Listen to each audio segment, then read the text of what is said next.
It's not about what happens to you. No one escapes adversity. No one lives free of discomfort or misfortune or struggle.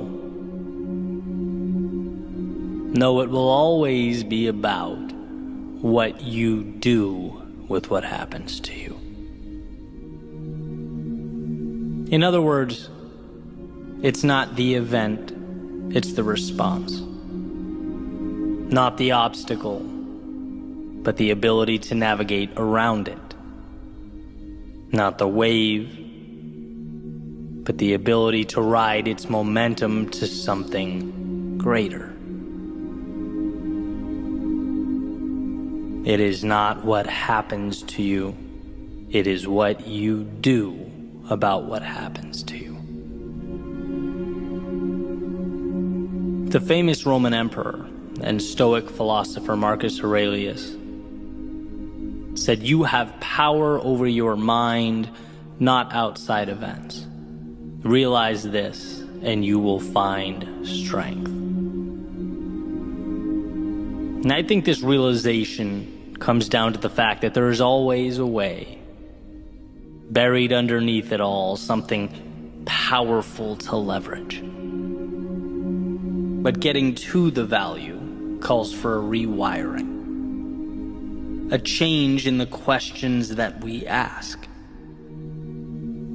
Not, how could this happen to me? But, how can I be better tomorrow than I am now because of what happened to me?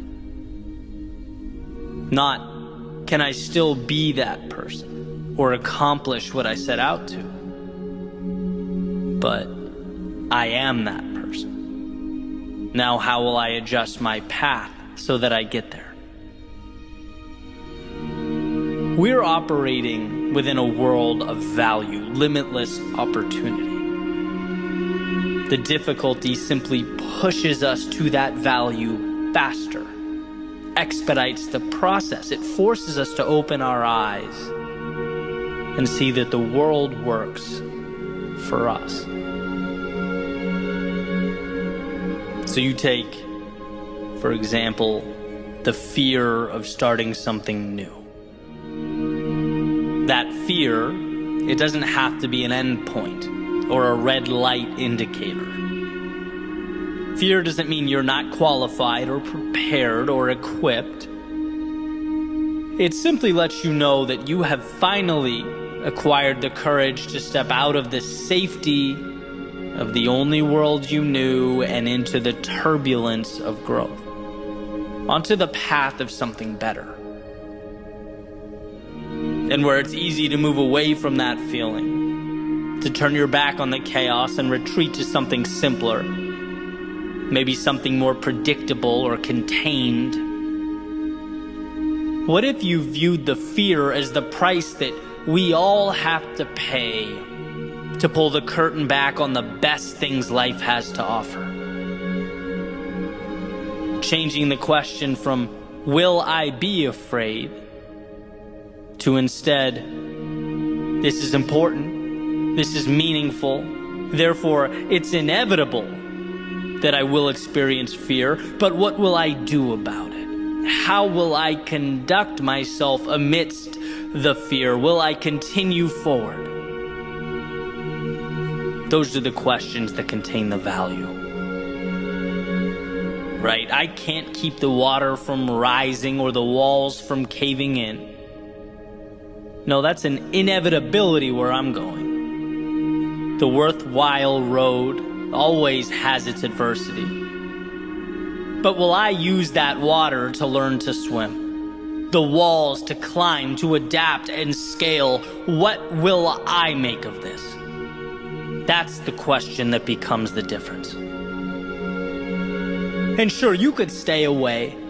You could choose not to take the path that presents the danger and the turbulence. You could attempt to contain the world around you by simply refusing to experience it. But then, of course, you become presented with the question, Why intentionally refuse to cash in a winning lottery ticket? Why diminish your gift in such a way? If it's not what you look at, it's what you see. Why see the world as an adversary? Why see yourself as less than you are? The saying goes, when you fight for your limitations, you get to keep them. You'll never exceed the person you've decided yourself to be.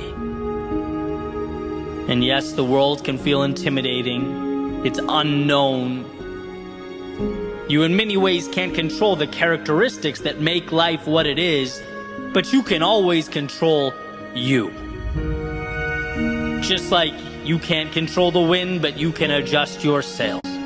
You can't control the tides, but you can predict and plan and execute accordingly. You control you, and that is where the power is. And of course, there's going to be times where that's hard to see, when it's not your first instinct to find the value. Take, for an example, a change, a loss, the end of a relationship, the point where people tend to feel their lowest. It hurts to have something and lose it.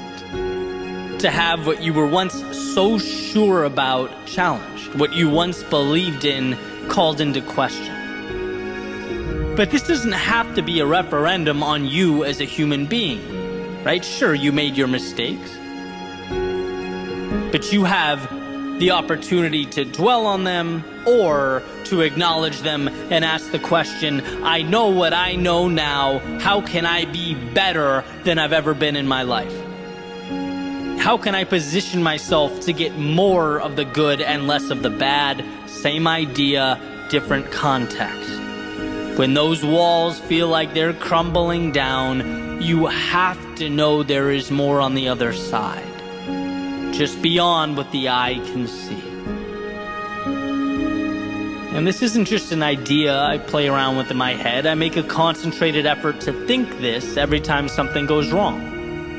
When my first reaction is emotional, my first emotion is anger or frustration. It's like, take a breath, compose yourself, and start looking for the value.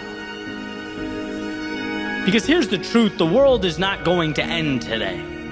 There's going to be a time down the road when I look over my shoulder and right now is a distant memory. What will I have done with it? And it's the times that might have broken you that contain the greatest transformation. I like to say the greatest tragedies or the hardest times made me who I am today. The losses taught me that I had everything I needed. The failures showed me what I'm capable of enduring. The times I was let down taught me to depersonalize the shortcomings of others, but to simultaneously hedge against them. The times I was lost showed me we only discover or meet our potential when we leave the little day-to-day realities that we create. Why? Because we are in control. Not of the external, but the internal, and that ends up being a bridge to a reality that means something. So when you find yourself at the base of a mountain looking up, understand that there are two ways to perceive the climb.